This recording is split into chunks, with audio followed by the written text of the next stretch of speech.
Hello, everyone. My name is Maire. I'm just going to bring up the delightful slideshow here that I have prepared. Thank you for joining me. This is literally my first time teaching this class, so you're kind of my guinea pigs. I'm very sorry.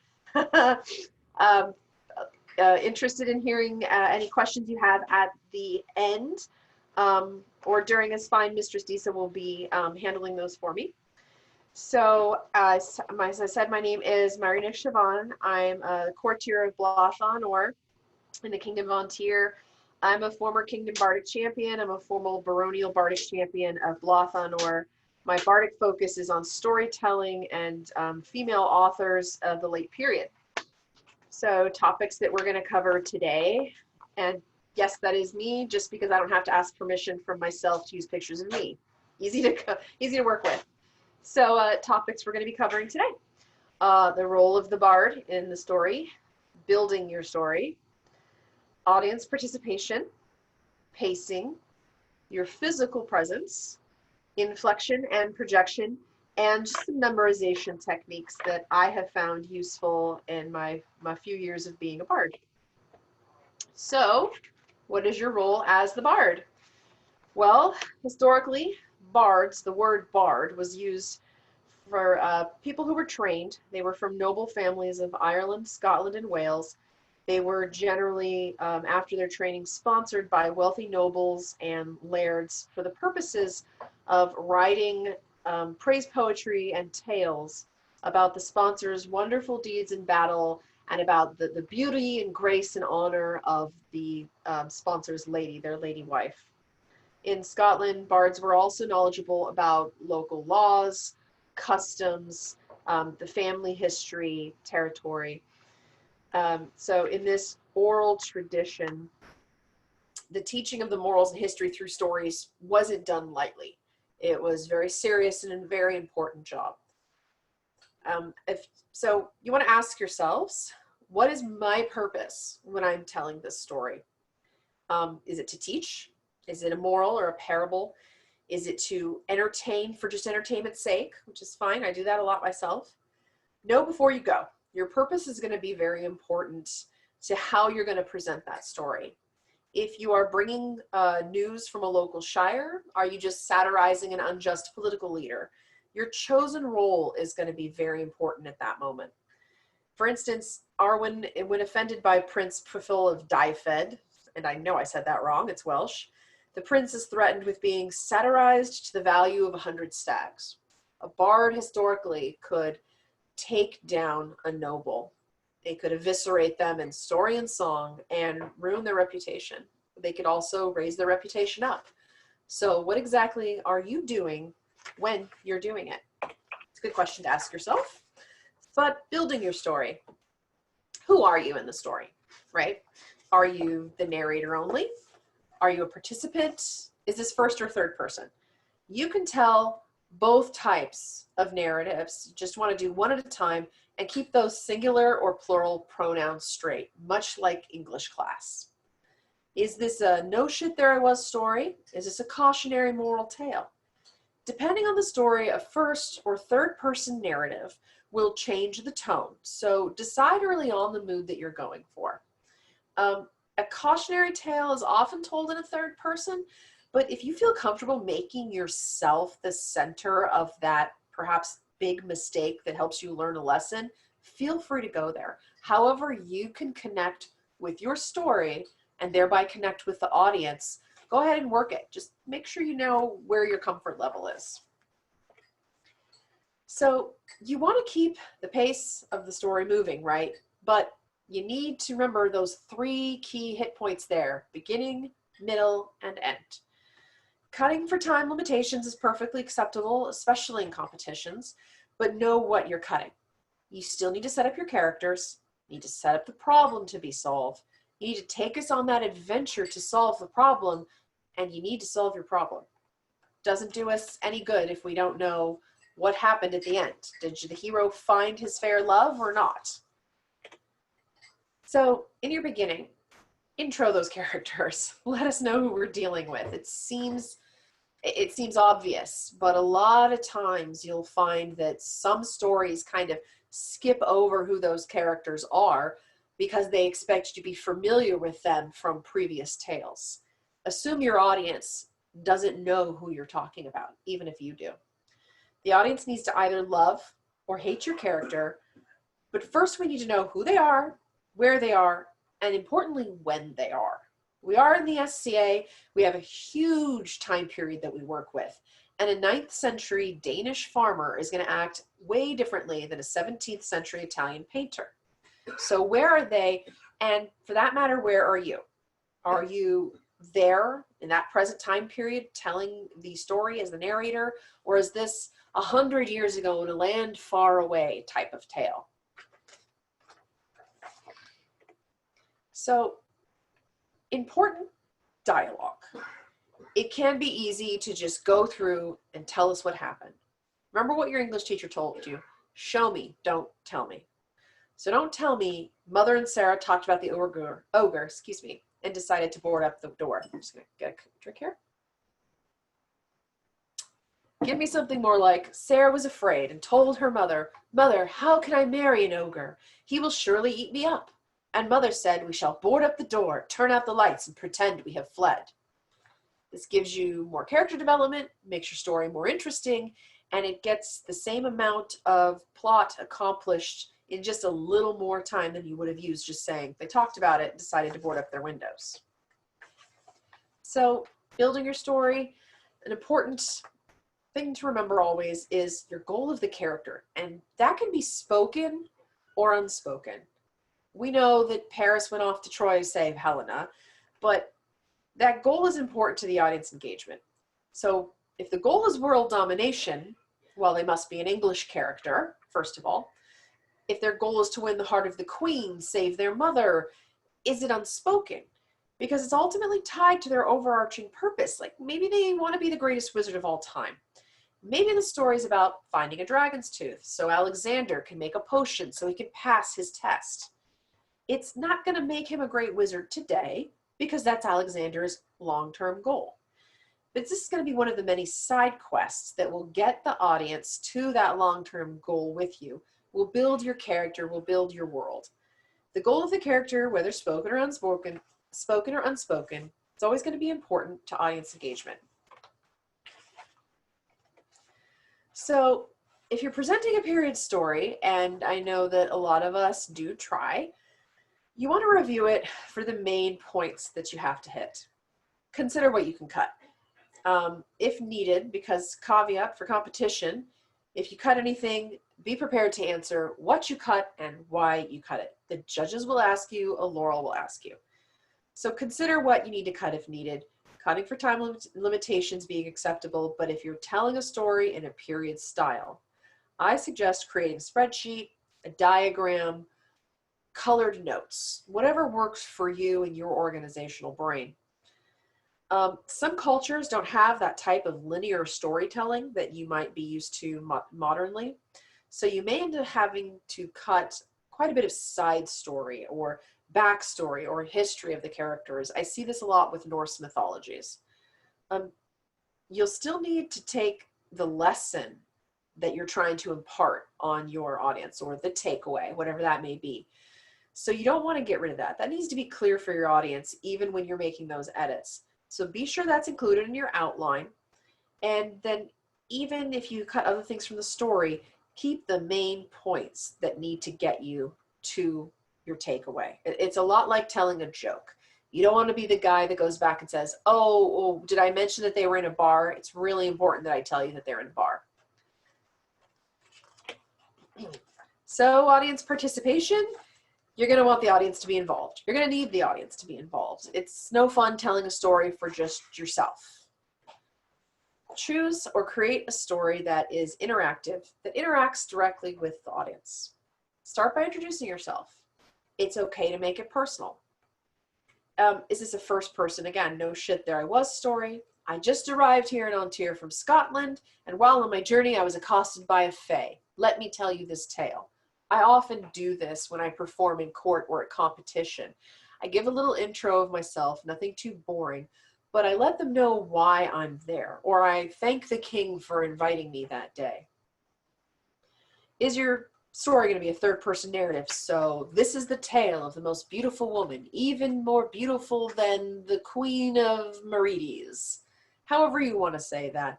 But go ahead and intro what's going on to get the audience involved right away off the bat.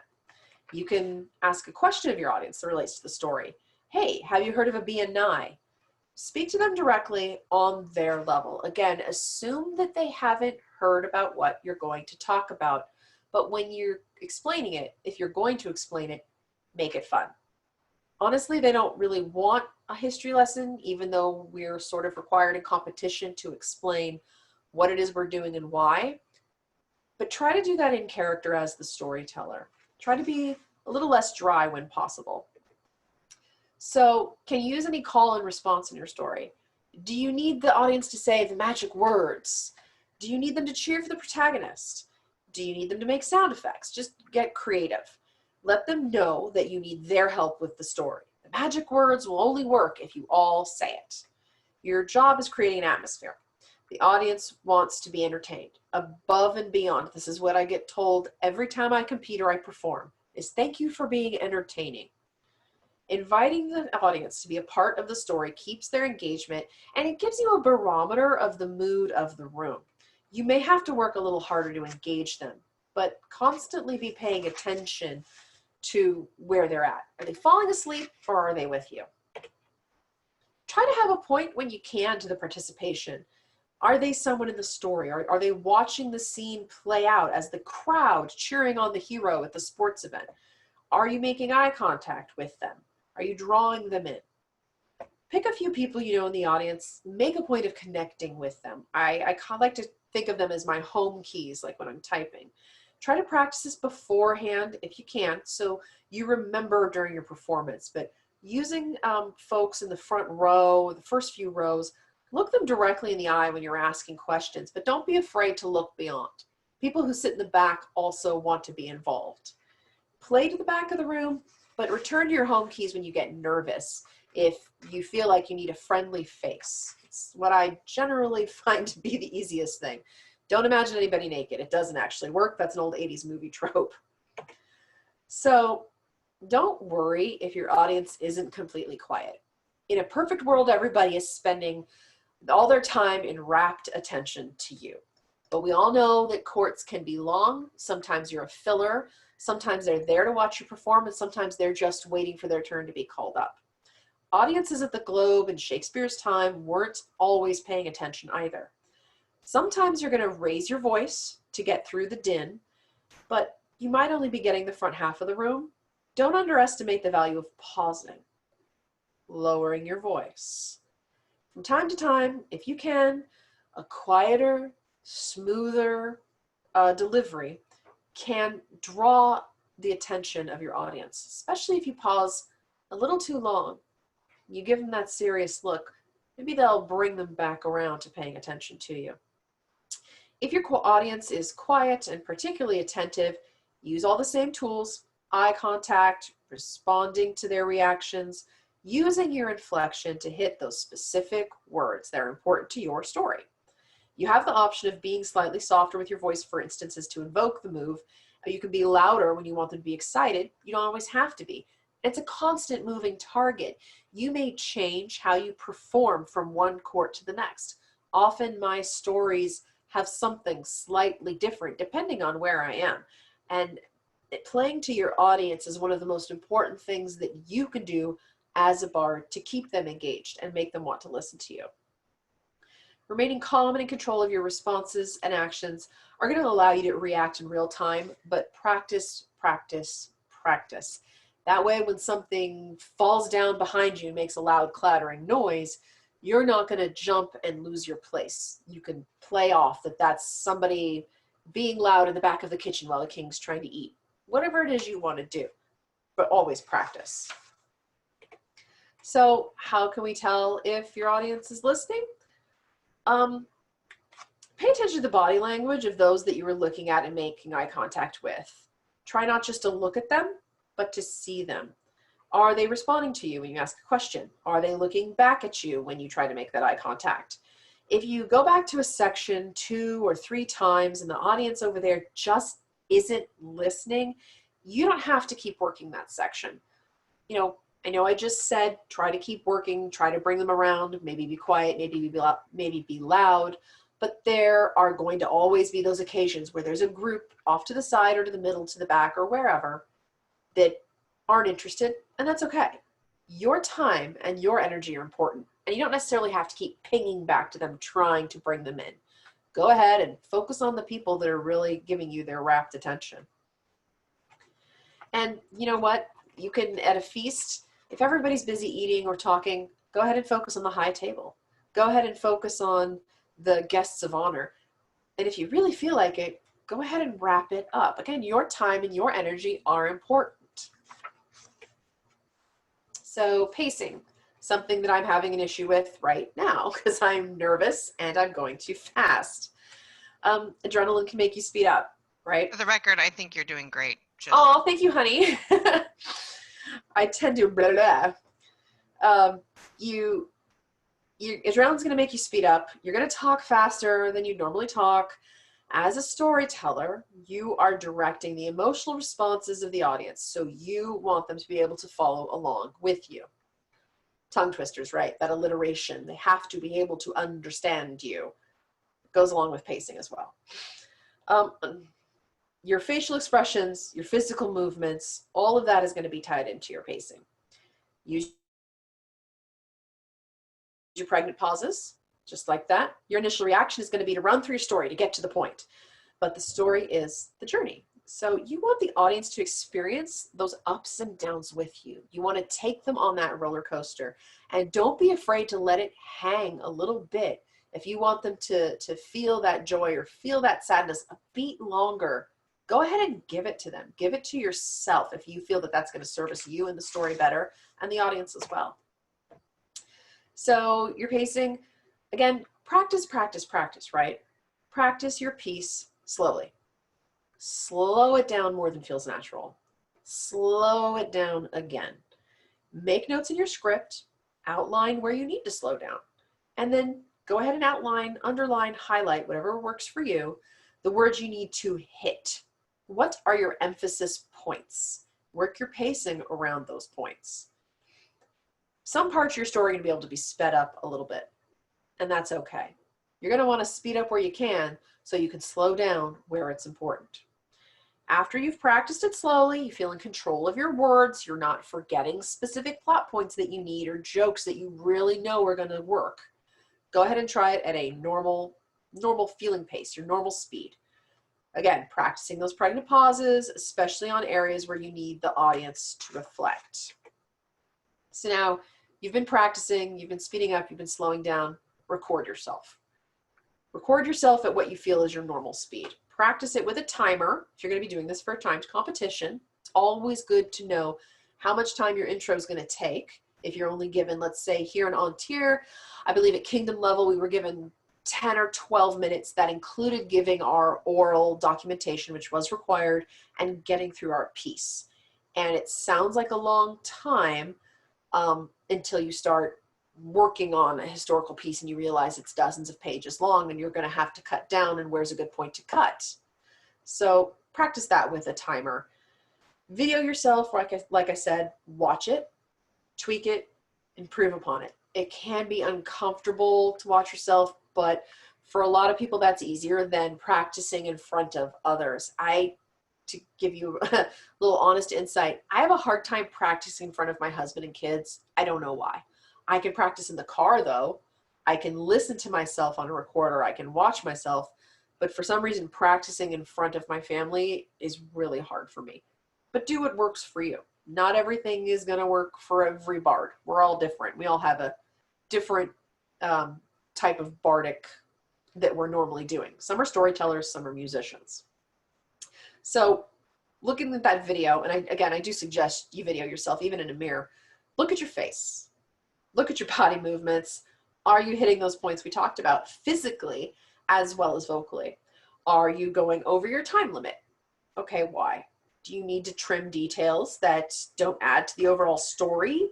Do you need to remember some small details to need to stay in order to prevent the story from feeling rushed? Do you want to keep the color? Think of some of the small details as side paths off your main road. Yes, Dorothy wanted to get to the Emerald City, but she had all the side adventures along the way. Which side adventures do you need and which don't you need? Creating a larger world with other details that add this color information is important, but at the same time, you don't want to get bogged down. And I know a lot of us do that because we really want to describe the beautiful gown. And that's part of being a wordsmith. But again, if you're working with a time limit, think about where you can cut so you can keep that gown description in. Going back to that written grid that we talked about earlier will help you do that. So remembering those pregnant pauses, you also need to pause for reactions. And again, this is gonna seem like a natural, sure, of course you do. But in the moment, it's really hard to do that if you're not paying attention, if you're just focused on getting to the next joke. So laughter, gasps, responses to your questions. Hey, have you heard of a bee and nye? And you look and the Baroness nods back at you. But you give her that moment to react, right? It can be hard to allow for that audience reaction, and you just need to kind of time in your head, maybe count to 3, and then move them along when you want to. So this is a little video. I'm sorry if it seems a little self-aggrandizing, but it's my best example I could find for actually pausing and allowing the audience to react. There's only about 3 minutes here, so I'm gonna go ahead and let it play through. But this was my part of my last performance as Kingdom Bardic Champion, and I had not slept all night. It was awful, and I came up with the story in my head. And the 2 people that I discuss in my story are the 2 finalists for Kingdom Bardic Champion. And so I made the story about them. Again, engaging the audience and trying to bring everybody into the thrall. But let's just give it a little watch. Hopefully you can hear it. With the sound of thunder. I could see Mistress Gala regaling them with tales. I wanted to join my friends. God, I want coffee. The old lady, she enticed me to gamble, play a game, just quickly, and then you may go. I thought, well, all right, might as well, last day as a champion, might as well go ahead and work it. I roll the dice, I'll lose. I lost my best hunting cat, not dog cat. I roll again. I lose my carriage. Okay, I should really back out now, but I don't take lessons necessarily well. So I'll roll again. I've lost my land. She looks at me. Like this, she carries the hood over her face, and she says, "Double nothing, John. I've nothing left. You have that cloak. My champion's cloak. Given to me by the king and queen. Means the world to me. It's my type, it's my place in this world. But I do really miss that cat." Double or nothing then. Take the dice. Before I have a chance to give him a little bit of a weaker luck blow, she grabs my hand and looks up at me. And I recognize her face. And I'm a little, I suppose.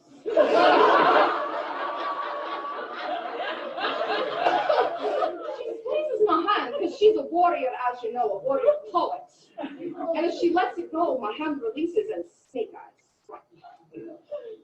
She says, "Hand over the cloak, Maire, the time is up." I begin to run. I'm not letting go of this cloak. She has to earn it like I did. But then I hear, "Fee, fool are you?" And I turn around and it's Runa. And she's got her best hunting dog. Have you all met Dudley? He's a very, very champion bred from Spain. And he hunts rabbits. And I've been thinking, what is happening here? My legs begin to shrink. And fur begins to grow over my body. And ears begin to come up and my teeth stay the same. And I turn into a rabbit. And I realize I'm in for it now because Dudley's going to have me for dinner. And I'm running, I'm trying to get to my friends, but they're further and further away, and I can hear Dunstan's laugh echoing off into the wall. And I can't reach her. I'm going,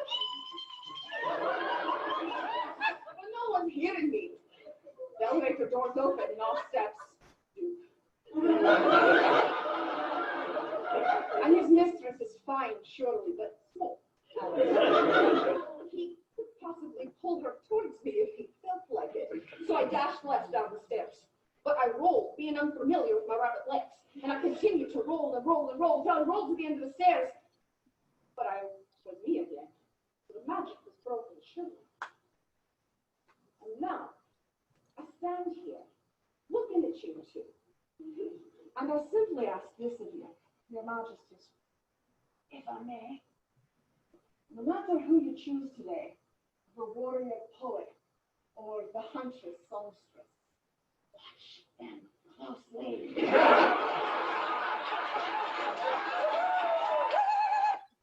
So, pausing for laughter. It really does work, but it's really hard to do when you're nervous. So, physical presence. And by the way, this over here is Andromaka Tulesphos, who's the current Ontier Kingdom Bardic champion, who I was making fun of that day. Use your movements to dip down, kneel, turn quickly to the side. How would your character move? You'll notice just then I wasn't moving a lot. I have a trick knee, so I can't always get as physical as I'd like to. But go ahead and if you feel that you can, create that character within the way you present and the way you stand and the way you move. So use the space that you have. Use and react to the area around you. Don't be rigid in how you tell the story. The plot points and characters will always be the same, but allow yourself to react in the moment to the environment and to your audience. Use the space that you have, and that's not going to necessarily mean the entire room. Don't wander around the whole ballroom. People don't want to crane their necks all around to see. Find your sweet spot as much as you can and use that for your bigger parts of the story. So have a purpose to your movement again when you can. Why are you walking to the side? Why are you moving closer to the crown prince? Why are you sitting down when you say that line? You can affect emotion through sitting and standing and practice your movements and use them at the same points in rehearsal. So if you're going to sit down when the heroine starts to tell her tale of woe, sit down when you practice it every time. It will become second nature to do it when you're performing for others, but obviously make sure that there's a chair there. So, excuse me, what's your face saying? Practice in front of a mirror. Are you emoting enough? Are you emoting too much? Oftentimes I think I'm making what I call my I'm listening face, and apparently I look like I'm looking at people like they have pancakes on their head. I've had more than one person ask me, why are you looking at me that way? So feel free to practice those faces in the mirror and try to, when you can, because we all get a little bit frozen, try to naturally work away from that look of freeze. It can be difficult. In talking about physical movement, please don't hurt yourselves, okay? If you need to be seated the entire time, use your arms, use your hands, your posture, your facial expressions. Consider a prop. Do you have a cup that you can use to toast or to gesture with? Gesturing is great. Do you have a bardic staff? Do you have a hat, a feather? Literally anything you want could be used for emphasis. Please do not feel the need to push yourself beyond your physical limits at any time. So inflection and projection, something that most of us do struggle with unless we've had some theater training. Tongue twisters can be a great vocal warm-up. And I immediately want to say the Human Torch was denied a bank loan, but please ignore my terrible joke. Consider a small sip of whiskey if you imbibe. Hot water with lemon and a little honey is always a good idea before a performance. It can quickly warm up your vocal cords without you having to do scales in the back of the ballroom.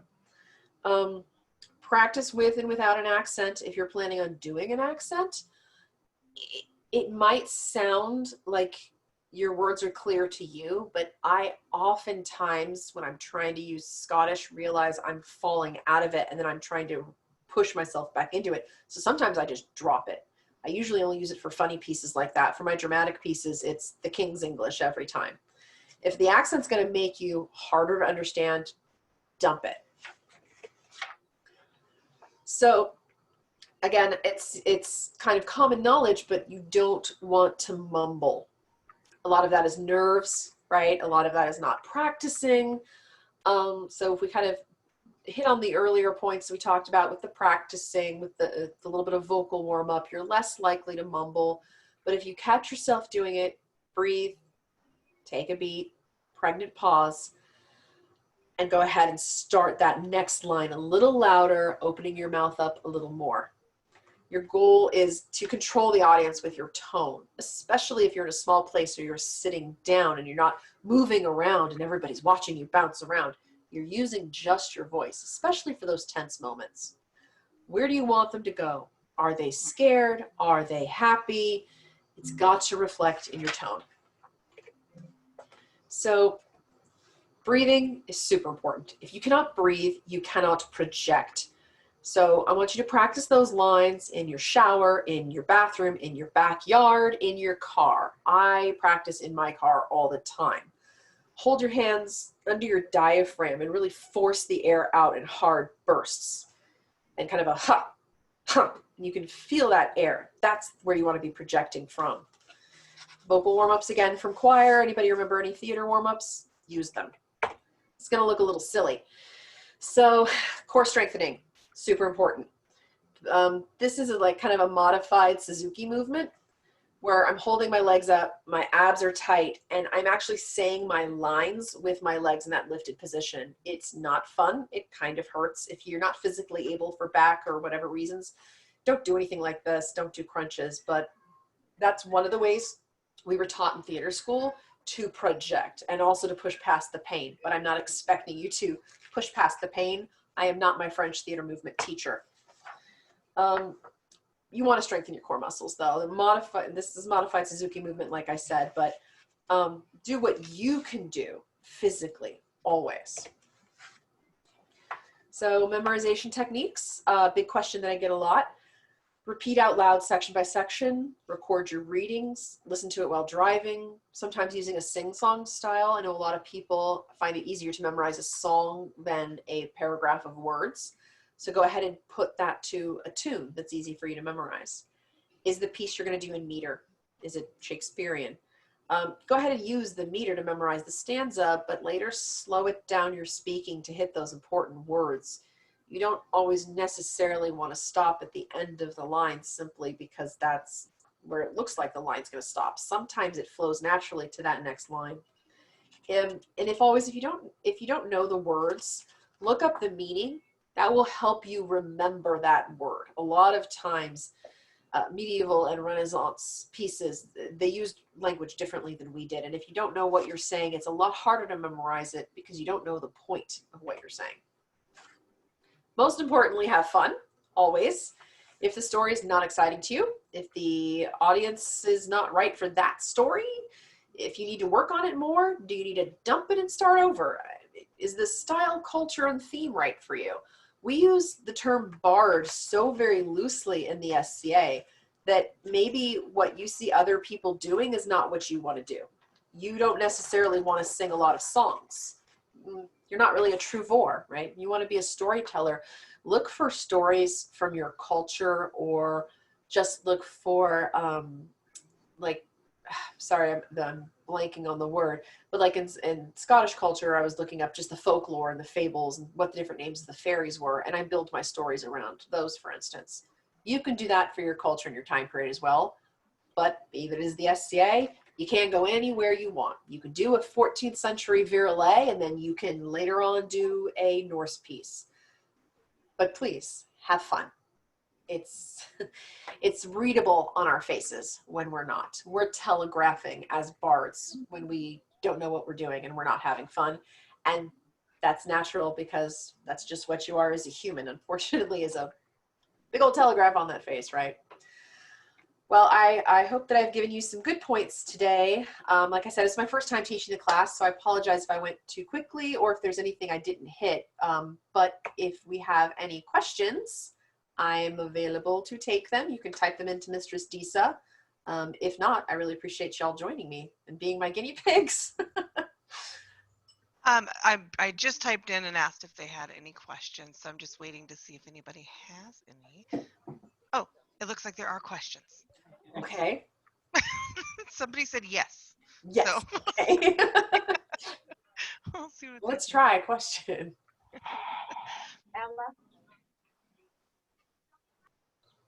Go ahead and type your questions in if you have questions. We want to keep everybody muted. Advice for performing through big emotions. Wow, okay. So there's different theater techniques, right? There's using your emotion to, using a memory to invoke that emotion in what, sorry, I'm trying to think of how to put this. Stanislavski, I believe, if you were going to play the death of a family member on stage, he wanted you to think of the death of a family member in real life and use that grief. For a lot of people, that's not a great idea, because we're all emotional animals and it doesn't work for us.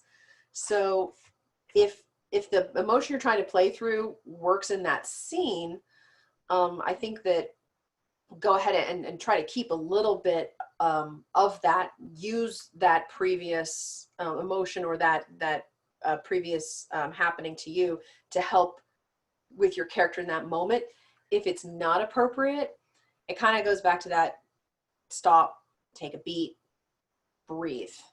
It's really nerve-wracking up there. I mean, we all get really nervous and then the nerves start to take over. So I suggest going back to finding your home keys, looking for your friendly faces, taking a deep breath. It's okay to have like a little goblet if you're sitting or standing and just drinking.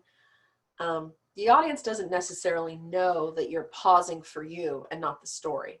So I guess the main advice is give yourself permission to take that time a little bit to pull out of it if you can. Because sometimes we get so wrapped up, we're going to start spinning and we're going to keep getting emotional and kind of lose our place. The other thing, again, is practicing it really does help with that, because then when you feel yourself getting emotional, you know where you're supposed to go with the story, and maybe you just keep going. You just keep talking. You just keep saying it.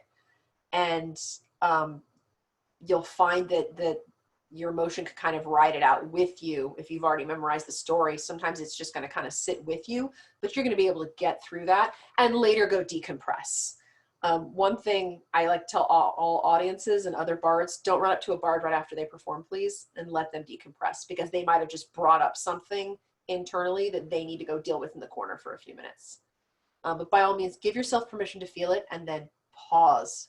Try to breathe through it a little bit, and always practice so you know where your next line is. And that's what I do. Right now I'm getting a little emotional. That's super, super good advice. Let's see. Wolfson says, what one technique or resource or skill or experience Oh gosh. has been the most important thing you've learned in your growth as a storyteller? That's a very wide open question, and wow, I wasn't prepared for that. One technique or resource. Well, I'd say, first of all, don't just face the king and the thrones. Turn around and face your audience. Because your audience is going to be looking at your butt every time either way. You're not always going to be the best on that day. I have found that without proper rest, honestly, I'm either a dud or I am overly emotional, and I'm going to start probably crying from being tired. So probably the best thing I've learned is give yourself enough time to rest beforehand. If it's an event, I know it's hard. Give yourself time before your performance, if you know you're going to perform, to go off somewhere and get in character and get in your headspace. I take this as seriously as the fighters at Crown do, and I'm sure you all do too. You know, you don't just jump into being into character, and nobody should expect you to. Have some stories in your back pocket, sure, if you're called up at court, but if you know you've got a big performance coming up, walk away, go somewhere where you can be alone for 5 to 10 minutes and get in your proper headspace. And that is one thing that I have definitely learned to do for big performances that I have upcoming. That was really good advice. Thank you. I don't see any other questions. Okay, that's fine. I appreciate it. Well, thank you everyone for coming. I know it was a little shorter than advertised, but like I said, I am brand new to this teaching thing. So I so wholly appreciate your time. And if you have any thoughts for how I can improve the class, I am open to PMs. Feel free to shoot me something. I'm also over on Bard Tonight with Maire and Shiobhan. That's my comedy page. So feel free to follow my comedy videos over there as well. And thank you all for giving me your valuable Sunday time. I really appreciate it.